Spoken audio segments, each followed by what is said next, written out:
그림에서와 같이 간격이 d, 그러니까 d만큼 떨어져 있는 아주 큰 판 두 개가 있습니다. 그런데 한쪽 판을 플러스 q로 다른 판을 마이너스 q로 이렇게 대전시켜 버리겠습니다. 그러면 두 판 사이 영역에 전기장이 만들어지는데, 이런 식으로 만들어진 두 판 사이 영역의 전기장은 어떤 특성이 있냐면, 지금 두 판 사이 영역이 화살표가 그려져 있는데, 이 화살표가 뭐냐면 두 판 사이 영역에 있는 전기장, 눈에 보이지 않습니다. 전기장을 형상화시킨 전기장선, 전기력선입니다.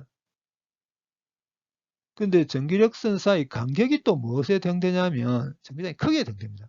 근데 그림을 자세히 보면 알겠지만 전기장 사이, 두 판 사이 영역에 그려져 있는 전기력선 사이 간격이 어디에서는 다 똑같죠.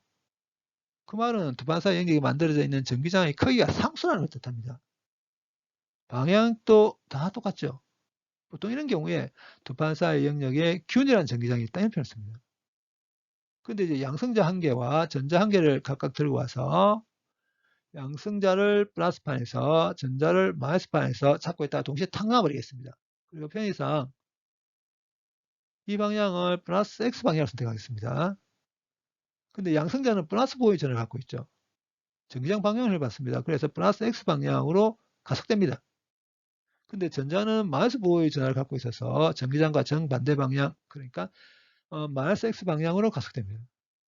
근데 이런 식으로 가속되다 보게 되면 양성자와 전자가 서로 스치는 순간이 있을 겁니다. 정반대 방향으로 가속되니까. 그래서 지금 하고 싶은 게 뭐냐면 플러스판을 기준으로 해서, 그러니까 여기를 X걸 0으로 선택을 해서 스치는 순간이 있다면 그 스치는 위치가 X걸 0으로부터 얼마만큼 떨어진 위치에서 스칠까 하는 거 구해보도록 하겠습니다. 그런데 서로 스치면서 지나갈 때 양성자와 전자의 상호작용을 무시해버리겠습니다. 그러면 전하를 갖는 입자를 공간상, 전기장에 있는 공간상에 한 점 넣게 되게 되면 전기장은 힘을 받게 되죠. 그럼 그 힘은 전기장에다가 전하를 꼽혀버리면 됩니다. 그런데 전기장에서 작용하는 전기력 외에는 다른 힘이 전혀 없다고 가정하겠습니다. 그리고 이 힘이 한 개밖에 없다는 뜻이니까 힘이 한 개밖에 없으면 그 힘이 바로 R자 힘이죠. R자 힘은 가속도에다 질량 곱한 것과 같습니다. 그래서 가속도 구해보면 이렇습니다. 근데 두 판 사이 영역에서 양성자하고는 전자가 움직입니다. 움직이더라도 질량 변하지 않죠. 그 다음에 두 판 사이 영역에서 양성자하고는 전자가 움직입니다. 움직이더라도 양성자와 전자가 갖는 전하량이 변하지 않습니다. 그리고 두 판 사이 영역에서 전기장 상수라고 했었죠. 결국은 이건 또 다른 한 개 상수로 표현할 수 있을 겁니다. 가속도와 상수. 어떤 운동? 예, 등가속도 운동하죠. 근데 어떤 물체가 등가속도 운동을 하는데 t= 0의 순간에 위치 알고 있고 t= 0의 순간에 속도를 알고 있고 그 다음에 가속도를 알고 있을 경우 t= 0이라는 시점을 기준으로 해서 시간이 째깍째깍 지나서 임의 순간 t가 딱 된 순간 그때 위치 x는 요 세 개의 합으로 표기할 수 있죠. 먼저 양성자와 전자가 갖게 된 가속도 구해보도록 하겠습니다. 그래서 양성자의 가속도를 첨자 p를 붙여서 표기하겠습니다. 그러면 양성자의 가속도를 정하기 위해서 이 질량이 양성자의 질량을 바꿔야 되고, 그 다음에 양성자가 갖는 전하의 크기 1.6 곱하기 10-19 คู롱, 양성자가 갖는 전하의 부호 플러스죠. 그래서 Q를 플러스 1로 바꾸면 됩니다. 양성자의 가속도 이렇게 플러스 X 방향으로 가속됩니다. 그 다음에 전자가 갖게 되는 가속도를 첨자 1을 붙여서 표기하겠습니다. 그러면 전자의 가속도를 정하기 위해서는 이 질량을 전자의 질량으로, 양성자와 전자가 갖는 전하의 크기는 1.6 곱하기 10-19 คู롱 똑같죠. 근데 전자의 전하의 부호 마이너스, 그래서 Q를 이걸로 바꿔버리게 되면 전자의 가속도 이렇게. 그러면 양성자와 전자가 등가속도 운동합니다. 임의 순간 t일 때 양성자와 전자의 위치 정해보도록 하겠습니다. 근데 양성자는 t= 0의 순간 어디서 출발하냐면 x= 0 기준에서 출발하죠.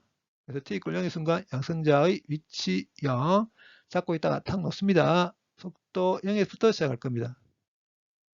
요것만 넣게 되죠. 그래서 가속도를 여기를 집어넣어, 양성자의 가속도를 집어넣어버리게 되면 임의 순간 t일 때 양성자 위치 이렇게 될 겁니다.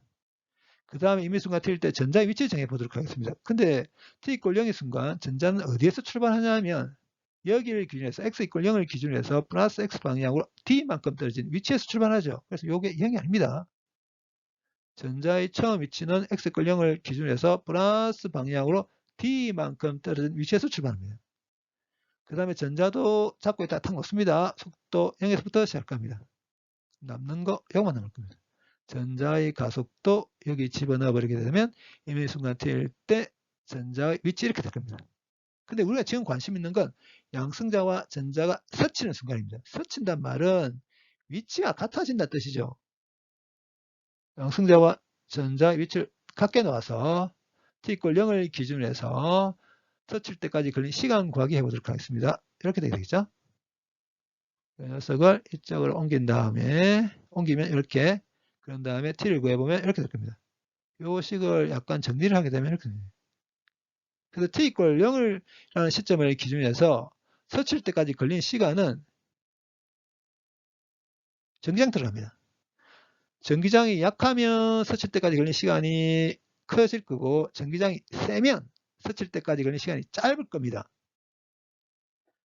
그러면 스칠 때까지 걸린 시간을 구했으니까 요 t를 여기 집어넣거나 여기 집어넣어 버리게 되면 x = 0으로부터 얼마만큼 떨어진 위치에서 스칠까 하는 그걸 구할 수 있겠죠. 그래서 일단 이렇게 해보겠습니다. 근데 여기 루트가 있으니까 여기 t제곱입니다. 루트 날라가 버릴 거고 이렇게 되겠죠. 없앨 거 없애버리겠습니다. 이렇게 없어지게 되고 이렇게 없어지게 되고 양수자의 실량 없어지게 되고 요것만 남게 됩니다. 사실 여기까지만 해도 됩니다. 그렇지만 요 t를 여기 이렇게 해서 전자의 위치도 같아지는지 확인해 보도록 하겠습니다. 그래서 요 t를 여기 집어넣습니다. 그래서 없앨 거 없애고 이렇게 해서 정리를 해보면 이렇게 똑같아집니다. 좀 전에도 이야기했지만 t = 0을 기준해서 스칠 때까지 걸린 시간은 전기장의 세기가 어떻게 되는가에 따라서 시간이 달라집니다. 그렇지만 스치는 위치는 전기장과 전혀 상관이 없습니다. 양성자의 질량, 전자의 질량, 두 판 사이 간격에 있어만 결정이 되지 스치는 위치는 전기장과 전혀 상관이 없습니다.